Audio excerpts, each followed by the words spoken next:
One very interesting thing about Staple Foods, you have been able to sort of raise money already.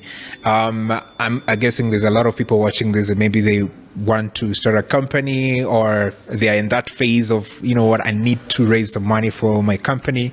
So from your experience, what do they need to do? Sure, that's a big, long question. First and foremost, obviously have a business plan that makes sense, right? You don't need to have a super fancy pitch deck, right? I understand that is a thing. Sometimes, you got this super flash deck, and even though it's a crappy business, you still raise $2 million. Yeah, that does happen. But for the most part, investors are pretty intelligent, and they'd rather see a good business plan and a crappy deck than a really flash deck and a crappy business plan. So that means just making sure you understand your unit economics, right? Money in, money out, and a gross margin that's positive at the bottom. That's really step one, right? Understanding that you have a product or a service that customers not just want, but that they will pay for. And that's two very different things, right? And then after that, you got the business model, explain your customers and your revenues and your costs and your growth trajectory and all that kind of stuff. Then you got to look for the right investor.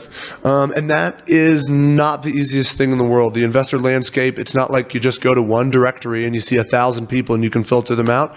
So networking, connectioning, those sorts of things are very valuable. I've been in the space now for almost 3 years, so I know about 80 different investors on a first name basis.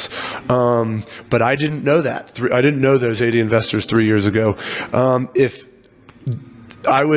you really want to know, if you're in a company position, Google early stage startup investors or pre-seed startup investors, and then see what pops. You'll get accelerator programs, which can sometimes give you seed money, $20,000 or $30,000, $40,000, and a lot of investment support to get you to that next level so you can really grow. There are companies that exist specifically for this purpose. Yeah. Do you think it's harder to raise money for agricultural businesses than it is for any other business? Let's say, for example, for software businesses and stuff. I'll try very hard not to be biased, but especially not just the agriculture space, but the smallholder farmer space, I think is even one level of a subset of the agricultural space.